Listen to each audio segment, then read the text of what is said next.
بسم اللہ الرحمن الرحیم۔ السلام علیکم۔ حضرت سعید بن عامر جمحی رضی اللہ عنہ۔ نوجوان سعید بن عامر جمحی رضی اللہ عنہ ان ہزاروں انسانوں میں سے ایک تھا جو سرداران قریش کی دعوت پر مکہ سے باہر مقام تنعیم پر صحابی رسول حضرت خبیب بن عدی رضی اللہ عنہ کے قتل کا تماشا دیکھنے کے لیے اکٹھے ہوئے تھے، جن کو کفار نے غداری سے گرفتار کیا تھا۔ وہ اپنی بھرپور جوانی اور پرجوش شباب کے بل پر مجمع کو دھکیلتا اور اس میں سے اپنے لیے راستہ بناتا ہوا ابو سفیان بن حرب اور صفوان بن امیہ جیسے رؤسائے قریش کے پہلو بپہلو جا کھڑا ہوا، جو اس مجمع میں نمایاں مقام پر کھڑے تھے۔ اس طرح اسے اس بات کا موقع ملا کہ وہ قریش کے قیدی کو دیکھ سکے جو وہاں پر زنجیروں میں لایا گیا تھا، جس کو قریش کی عورتیں، بچے اور جوان دھکیلتے ہوئے میدان کی طرف لا رہے تھے تاکہ اسے قتل کر کے محمد صلی اللہ علیہ وسلم سے انتقام لے سکیں اور جنگ بدر میں مارے جانے والے اپنے عزیز و اقارب کا بدلہ چکا سکیں۔ جب یہ زبردست ہجوم اپنے قیدی کو لیے ہوئے اس جگہ پر پہنچ گیا جو اس کے قتل کے لیے بنائی گئی تھی، تو نوجوان سعید بن عامر ایک جگہ رک کر ہجوم کے درمیان سے حضرت خبیب رضی اللہ عنہ کو دیکھنے لگا۔ اس نے دیکھا کہ خبیب کو تختہ دار کی طرف لے جایا جا رہا ہے۔ اس نے عورتوں اور بچوں کی چیخ و پکار اور شور و غل کے درمیان ابھرتی ہوئی خبیب رضی اللہ عنہ کی وہ باوقار اور پرسکون آواز سنی جو اس کے پردے سماعت سے ٹکرائی تھی۔ اگر تم لوگ چاہو تو قتل سے پہلے مجھے 2 رکعت نماز پڑھنے کا موقع دے دو۔ پھر سعید نے دیکھا کہ خبیب بن عدی رضی اللہ عنہ نے قبلہ رو ہو کر 2 رکعتیں پڑھی۔ آہ کیسی حسین اور کتنی مکمل تھیں وہ 2 رکعتیں۔ پھر اس نے دیکھا کہ خبیب رضی اللہ عنہ نے زعماء قریش کو مخاطب کرتے ہوئے کہا، واللہ اگر مجھے یہ اندیشہ نہ ہوتا تم میرے متعلق اس بدگمانی میں مبتلا ہو جاؤ گے کہ میں موت سے ڈر کر نماز کو طول دے رہا ہوں، تو میں اور لمبی اور اطمینان کے ساتھ نماز پڑھتا۔ پھر سعید نے بچشم سر اپنی قوم کے لوگوں کو دیکھا کہ وہ زندہ ہی خبیب رضی اللہ عنہ کا مسئلہ کر رہے ہیں، ان کے اعضاء جسم کو یکے بعد دیگرے کاٹ رہے ہیں، اور ساتھ ہی ساتھ یہ بھی کہتے جاتے ہیں، کیا تم یہ بات پسند کرو گے کہ اس وقت محمد صلی اللہ علیہ وسلم تمہاری جگہ یہاں ہوتے اور تم اس تکلیف سے نجات پا جاتے؟ تو خبیب رضی اللہ عنہ نے جواب دیا، اور اس وقت ان کے جسم سے بے تحاشا خون بہہ رہا تھا، واللہ مجھے تو اتنا بھی گوارا نہیں ہے کہ میں امن و اطمینان کے ساتھ اپنے اہل و عیال میں رہوں اور ان کے پاؤں کے تلوے میں ایک کانٹا بھی چبھ جائے۔ اور یہ سنتی ہی لوگوں نے اپنے ہاتھوں کو فضا میں بلند کرتے ہوئے چیخنا شروع کر دیا، مار ڈالو اسے، قتل کر دو اسے۔ پھر سعید بن عامر کی آنکھوں نے یہ منظر بھی دیکھا کہ خبیب رضی اللہ عنہ تختہ دار ہی سے اپنی نظریں آسمان کی طرف اٹھاتے ہوئے کہا، خدایا انہیں ایک ایک کر کے گن لے، انہیں منتشر کر کے ہلاک کر، اور ان میں سے کسی کو نہ چھوڑ۔ پھر انہوں نے آخری سانس لی اور روح پاک اپنے رب کے حضور پہنچ گئی۔ اس وقت ان کے جسم پر تلواروں اور نیزوں کے ان گنت زخم تھے۔ اس کے بعد قریش مکہ لوٹ آئے اور بڑے بڑے واقعات و حادثات کے ہجوم میں خبیب رضی اللہ عنہ اور ان کے قتل کا واقعہ ان کے ذہنوں سے اوجھل ہو گیا، لیکن نوجوان سعید بن عامر جمحی خبیب رضی اللہ عنہ کی مظلومیت اور ان کے دردناک قتل کے اس دلخراش منظر کو اپنے لوح ذہن سے ایک لمحہ کے لیے محو نہ کر سکا۔ وہ سوتا تو خواب میں ان کو دیکھتا اور عالم بیداری میں اپنے خیالات میں ان کو موجود پاتا۔ یہ منظر ہر وقت اس کی نگاہوں کے سامنے رہتا کہ خبیب رضی اللہ عنہ تختہ دار کے سامنے بڑے سکون و اطمینان کے ساتھ کھڑے 2 رکعتیں ادا کر رہے ہیں، اور اس کے پردے سماعت سے ہر وقت ان کی وہ درد بھری آواز ٹکراتی رہتی، جب وہ قریش کے لیے بد دعا کر رہے تھے، اور اس کو ہر وقت اس بات کا ڈر لگا رہتا کہ کہیں آسمان سے کوئی بجلی یا کوئی چٹان گر کر اسے ہلاک نہ کر دے۔ پھر خبیب رضی اللہ عنہ نے سعید کو وہ باتیں بتا دی جو پہلے سے اس کے علم میں نہ تھیں۔ خبیب رضی اللہ عنہ نے اسے بتایا کہ حقیقی زندگی یہی ہے کہ آدمی ہمیشہ سچے عقیدے کے ساتھ چمٹا رہے اور زندگی کی آخری سانس تک خدا کی راہ میں جد و جہد کرتا رہے۔ خبیب رضی اللہ عنہ نے سعید کو یہ بھی بتایا کہ ایمان واضح راسخ کیسے کیسے حیرت انگیز کارنامے انجام دیتا ہے اور اس سے کتنے مخی العقول افعال ظہور پذیر ہوتے ہیں۔ خبیب رضی اللہ عنہ نے سعید کو ایک اور بڑی اہم حقیقت سے آگاہ کیا کہ وہ شخص جس کے ساتھ اس سے اس طرح ٹوٹ کر محبت کرتے ہیں واقعی برحق کے رسول اور سچا نبی ہے اور اسے آسمانی مدد حاصل ہے۔ اور اس وقت اللہ تعالیٰ نے سعید بن عامر کے سینے کو اسلام کے لیے کھول دیا۔ وہ قریش کے ایک مجلس میں پہنچا اور وہاں کھڑے ہو کر اس نے قریش اور ان کے کالے کرتوتوں سے اپنی بے تعلقی و نفرت اور ان کے معبودان باطل سے اپنی بیزاری و برات اور اپنے دخول اسلام کا برملا اور کھلم کھلا اعلان کر دیا۔ اس کے بعد سعید بن عامر رضی اللہ عنہ ہجرت کر کے مدینہ چلے گئے اور مستقل طور پر انہوں نے رسول اللہ صلی اللہ علیہ وسلم کی صحبت اختیار کر لی اور غزوہ خیبر اور اس کے بعد کے تمام غزوات میں آپ صلی اللہ علیہ وسلم کے ہمراہ رہے۔ اور جب نبی کریم صلی اللہ علیہ وسلم اپنے رب کے جوار رحمت میں منتقل ہو گئے تو حضرت سعید بن عامر رضی اللہ عنہ آپ صلی اللہ علیہ وسلم کے دونوں خلفاء حضرت ابوبکر صدیق اور حضرت عمر فاروق رضی اللہ عنہما کے ہاتھوں میں شمشیر برہنہ بن گئے اور انہوں نے اپنی تمام جسمانی اور نفسانی خواہشات کو خدا تعالیٰ کی مرضیات کے تابع کر کے اپنی زندگی کو اس مومن صادق کی زندگی کا نادر اور بے مثال نمونہ بنا کر پیش کیا، جس نے دنیاوی عیش و عشرت کے عوض آخرت کی ابدی و لافانی کامیابی و فائز المرامی کا سودا کر لیا ہو۔ رسول اللہ صلی اللہ علیہ وسلم کی یہ دونوں جانشین ان کی نصیحتوں کو بہت غور و توجہ سے سنتے اور ان کی باتوں پر پورا دھیان دیتے تھے۔ ایک بار وہ حضرت عمر رضی اللہ عنہ کے دور خلافت کے ابتدائی ایام میں ان کی خدمت میں حاضر ہوئے اور نصیحت کرتے ہوئے ان سے کہا، عمر رضی اللہ عنہ، میں آپ کو نصیحت کرتا ہوں کہ رعایا کے بارے میں ہمیشہ خدا تعالیٰ سے ڈرتے رہیے اور خدا کے معاملے میں لوگوں کا کوئی خوف نہ کیجیے اور آپ کے اندر قول و عمل کا تضاد نہ پایا جائے۔ بہترین قول وہی ہے جس کی تصدیق عمل سے ہوتی ہو۔ انہوں نے سلسلہ گفتگو آگے بڑھاتے ہوئے فرمایا، عمر رضی اللہ عنہ دور و نزدیک کے ان تمام مسلمانوں پر ہمیشہ اپنی توجہ مرکوز رکھیے جن کی ذمہ داری اللہ تعالیٰ نے آپ پر ڈالی ہے، اور ان کے لیے وہی باتیں پسند کیجیے جو آپ خود اپنے اور اپنے اہل و عیال کے لیے پسند کرتے ہیں، اور حق کی راہ میں بڑے سے بڑے خطرے کی بھی پرواہ نہ کیجیے، اور اللہ کے بارے میں کسی ملامت گر کی ملامت کو خاطر میں نہ لائیے۔ سعید، یہ سب کس کے بس کی بات ہے؟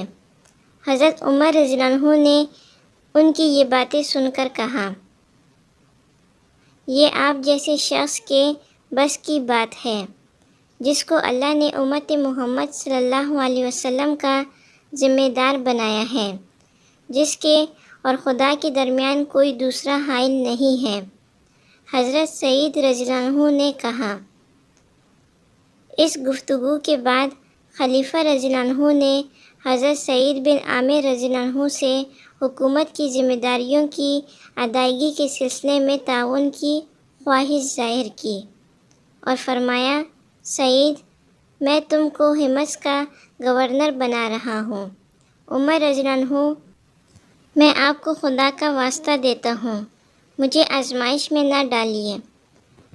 حضرت سعید رضی اللہ عنہ نے جواباً عرض کیا، ان کا یہ جواب سن کر حضرت عمر رضی اللہ عنہ نے قدرے خفگی کا اظہار کرتے ہوئے فرمایا،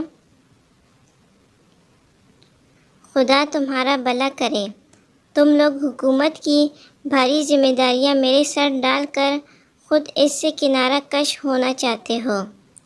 خدا کی قسم میں تم کو ہرگز نہیں چھوڑ سکتا۔ پھر حضرت عمر رضی اللہ عنہ نے حمص کی گورنری ان کی سپرد کرتے ہوئے فرمایا، میں تمہارے لیے تنخواہ نامقرر کر دوں۔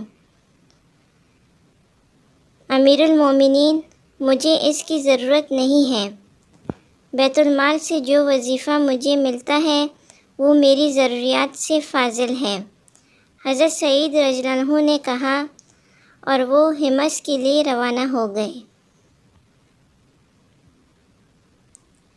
اس کے کچھ ہی دنوں کے بعد اہل حمص کے کچھ قابل اعتماد لوگوں پر مشتمل ایک وفد حضرت عمر رضی اللہ عنہ کی خدمت میں پیش ہوا۔ حضرت عمر رضی اللہ عنہ نے ان سے فرمایا کہ مجھے اپنے یہاں کے فقراء اور حاجت مندوں کے نام لکھ کر دے دو تاکہ میں ان کی ضروریات کی تکمیل کا کوئی بندوبست کر دوں۔ تعمیل حکم میں انہوں نے خلیفہ کے سامنے جو فہرست پیش کی اس میں تھا فلاں ابن فلاں اور فلاں ابن فلاں اور سعید بن عامر۔ سعید بن عامر؟ کون سعید بن عامر؟ حضرت عمر رضی اللہ عنہ نے حیرت سے پوچھا۔ ہمارے گورنر، ارکان وفد نے جواب دیا۔ تمہارا گورنر؟ کیا تمہارا گورنر فقیر ہے؟ حضرت عمر رضی اللہ عنہ نے مزید حیرت سے پوچھا۔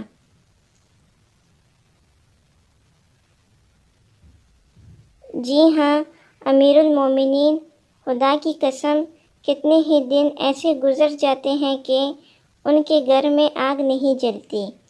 وفد نے مزید وضاحت کی۔ یہ سن کر حضرت عمر رضی اللہ عنہ رو پڑے۔ وہ دیر تک روتے رہے حتیٰ کہ ان کی داڑھی آنسو سے تر ہو گئی۔ پھر وہ اٹھے اور 1000 دینار ایک تھیلی میں رکھ کر اسے ارکان وفد کے حوالے کرتے ہوئے فرمایا، سعید سے میرا سلام کہنا اور کہنا کہ امیر المومنین نے یہ مال آپ کے لیے بھیجا ہے تاکہ آپ اس سے اپنی ضرورتیں پوری کریں۔ وفد کے لوگ دیناروں کی وہ تھیلی لے کر حضرت سعید رضی اللہ عنہ کی خدمت میں پہنچے اور اسے ان کے سامنے پیش کر دیا۔ انہوں نے اس تھیلی اور اس میں رکھے ہوئے دیناروں کو اپنے سے دور ہٹاتے ہوئے کہا، انا للہ و انا الیہ راجعون، جیسے ان کے اوپر کوئی بڑی مصیبت نازل ہو گئی ہو۔ آواز سن کر ان کی بیوی گھبرائی ہوئی ان کے پاس آئیں اور بولیں، سعید کیا بات ہے؟ کیا امیر المومنین رضی اللہ عنہ کا انتقال ہو گیا؟ نہیں، اس سے بھی بڑا حادثہ پیش آیا ہے۔ حضرت سعید رضی اللہ عنہ نے کہا، کیا کسی جنگ میں مسلمانوں کو شکست ہو گئی ہے؟ اہلیہ نے سوال کیا۔ نہیں، اس سے بھی بڑی آفت آ پڑی ہے۔ حضرت سعید رضی اللہ عنہ نے جواب دیا۔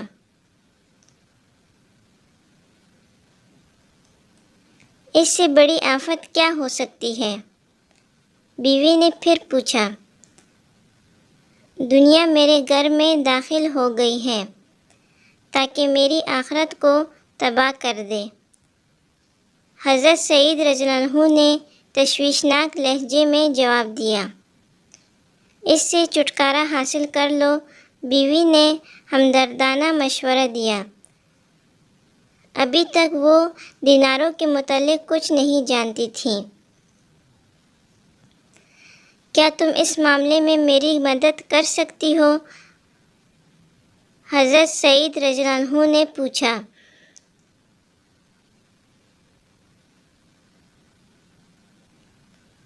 ہاں کیوں نہیں؟ بیوی نے جواب دیا۔ پھر حضرت سعید رضی اللہ عنہ نے تمام دیناروں کو بہت سی چھوٹی چھوٹی تھیلیوں میں رکھ کر انہیں غریب اور حاجت مندوں مسلمانوں میں تقسیم کروا دیا۔ اس بات کو ابھی کچھ زیادہ دن نہیں ہوئے تھے کہ حضرت عمر بن خطاب رضی اللہ عنہ شام کے دورے پر وہاں کے حالات معلوم کرنے کے لیے تشریف لائے۔ اس دورے میں جب آپ حمص پہنچے، اس زمانے میں حمص کو کیفا بھی کہا جاتا تھا، اس لیے کہ وہاں کے باشندے بھی اہل کوفہ اپنے اعمال اور حکام کی بکثرت شکایتیں کرنے میں مشہور تھے۔ تو جب اہل حمص خلیفہ سے سلام و ملاقات کے لیے ان کی خدمت میں حاضر ہوئے تو خلیفہ نے ان سے دریافت کیا کہ تم نے اپنے اس نئے امیر کو کیسا پایا؟ جواب میں انہوں نے امیر المومنین کے سامنے حضرت سعید بن عامر رضی اللہ عنہ کی شکایتیں پیش کی، جن میں سے ہر ایک شکایت دوسرے سے بڑی تھی۔ حضرت عمر رضی اللہ عنہ فرماتے ہیں کہ میں نے ان کو اور سعید رضی اللہ عنہ کو ایک جگہ اکٹھا کیا اور اللہ تعالیٰ سے دعا کی کہ وہ سعید رضی اللہ عنہ کے متعلق میرے حسن ظن کو صدمہ نہ پہنچائے، کیونکہ میں ان کے متعلق بہت زیادہ خوش گمان تھا۔ جب شکایت کرنے والے اور ان کے امیر سعید بن عامر رضی اللہ عنہ میرے پاس یکجا ہو گئے تو میں نے دریافت کیا کہ تم کو اپنے امیر سے کیا شکایت ہے؟ جب تک خوب دن نہیں چڑھاتا یہ اپنے گھر سے باہر نہیں نکلتے۔ معترضین نے کہا، میں نے سعید سے دریافت کیا کہ سعید رضی اللہ عنہ تم اس شکایت کے بارے میں کیا کہتے ہو؟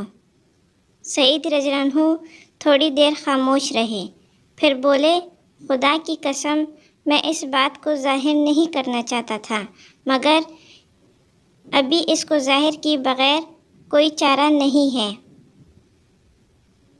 بات یہ ہے کہ میرے گھر میں کوئی خادمہ نہیں ہے، اس لیے ذرا سویرے اٹھتا ہوں تو پہلے آٹا گوندھتا ہوں، پھر تھوڑی دیر انتظار کرتا ہوں تاکہ اس کا خمیر اٹھ جائے، پھر روٹیاں پکاتا ہوں۔ اس کے بعد وضو کر کے لوگوں کی ضرورت کے لیے باہر نکلتا ہوں۔ میں نے اہل حمص سے پوچھا کہ تمہاری دوسری شکایت کیا ہے؟ انہوں نے کہا، یہ رات کے وقت کسی کا جواب نہیں دیتے۔ میں نے پوچھا کہ سعید اس شکایت کے متعلق کیا کہنا چاہتے ہو؟ تو انہوں نے جواب دیا کہ خدا کی قسم میں اس بات کو بھی ظاہر کرنا پسند نہیں کرتا تھا۔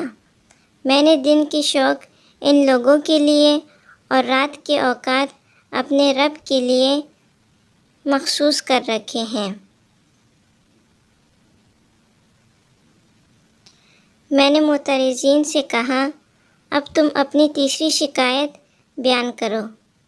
انہوں نے کہا، مہینے میں ایک بار دن بھر گھر سے باہر نہیں نکلتے۔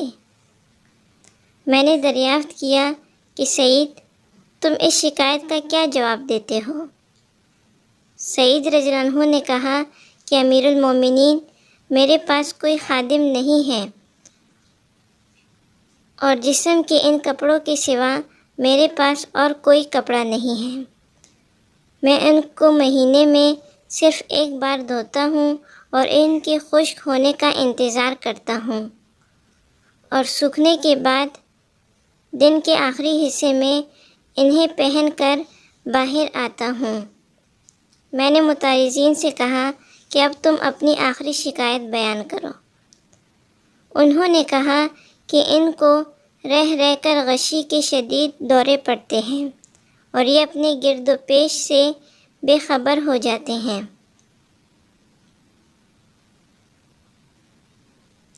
میں نے کہا سعید رضی اللہ عنہ تمہارے پاس اس شکایت کا کیا جواب ہے؟ انہوں نے جواب دیا کہ میں خبیب بن عدی رضی اللہ عنہ کے قتل کے وقت موقع پر موجود تھا اور اس وقت میں مشرک تھا۔ میں نے قریش کو دیکھا کہ وہ ان کے جسم کا ایک ایک عضو کاٹتے جاتے اور ساتھ ہی یہ کہتے جاتے کیا تم یہ پسند کرتے ہو کہ آج تمہاری جگہ محمد صلی اللہ علیہ وسلم ہوتے اور تم اس تکلیف سے نجات پا جاتے؟ تو وہ جواب دیتے کہ خدا کی قسم مجھے تو یہ بھی پسند نہیں کہ میں اطمینان و سکون کے ساتھ اپنے اہل و عیال میں رہوں اور محمد صلی اللہ علیہ وسلم کے تلووں میں ایک پھانس بھی لگ جائے۔ خدا کی قسم جب مجھ کو وہ منظر یاد آتا ہے اور ساتھ ہی یہ بھی یاد آتا ہے کہ میں نے اس وقت ان کی مدد کیوں نہ کی، تو مجھے اس بات کا شدید خطرہ لاحق ہو جاتا ہے کہ اللہ تعالیٰ میری اس کوتاہی کو ہرگز معاف نہیں کرے گا، اور اسی وقت میرے اوپر غشی طاری ہو جاتی ہے۔ یہ سن کر میں نے کہا کہ خدا کا شکر ہے کہ اس نے سعید رضی اللہ عنہ کے متعلق میرے حسن ظن کو صدمہ نہیں پہنچنے دیا۔ اس کے بعد حضرت عمر رضی اللہ عنہ نے ان کے لیے 1000 دینار بھیجے تاکہ ان سے وہ اپنی ضروریات پوری کریں۔ جب ان کی اہلیہ نے ان دیناروں کو دیکھا تو بولیں کہ خدا کا شکر ہے کہ اس نے ہم کو آپ کی خدمات سے بے نیاز کر دیا۔ اب آپ اس رقم سے ہمارے لیے ایک غلام اور ایک خادمہ خرید دیجیے۔ یہ سن کر حضرت سعید رضی اللہ عنہ نے کہا کیا تم کو اس سے بہتر چیز کی خواہش نہیں ہے؟ اس سے بہتر کیا چیز ہے؟ اہلیہ نے پوچھا یہ رقم ہم اس کے پاس جمع کر دیں، اسے ہم اس وقت واپس کر دیں جب ہم اس کے زیادہ ضرورت مند ہوں۔ حضرت سعید رضی اللہ عنہ نے بات سجھائی۔ اس کی کیا صورت ہوگی؟ اہلیہ نے وضاحت چاہی۔ حضرت سعید رضی اللہ عنہ نے کہا کہ ہم یہ رقم اللہ تعالیٰ کو قرض حسنہ دے دیں۔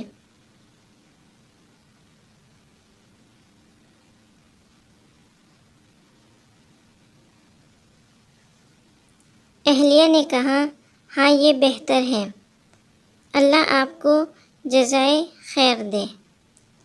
پھر حضرت سعید رضی اللہ عنہ نے اس مجلس سے اٹھنے سے پہلے ان تمام دیناروں کو بہت سی تھیلیوں میں رکھ کر اپنے گھر کے ایک آدمی سے کہا کہ انہیں فلاں قبیلے کے بیواؤں، فلاں قبیلے کے یتیموں، فلاں قبیلے کے مسکینوں اور فلاں قبیلے کے حاجت مندوں میں تقسیم کر دو۔ اللہ تعالیٰ حضرت سعید بن عامر جمحی رضی اللہ عنہ سے راضی ہو۔ وہ ان لوگوں میں سے تھے جو خود محتاج اور ضرورت مند ہوتے ہوئے بھی اپنے اوپر دوسروں کو ترجیح دیتے تھے۔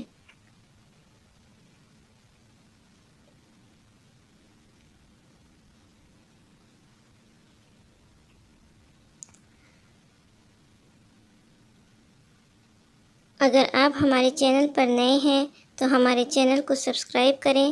اگر ویڈیو پسند آئے تو لائک اور شیئر ضرور کریں۔ جزاک اللہ۔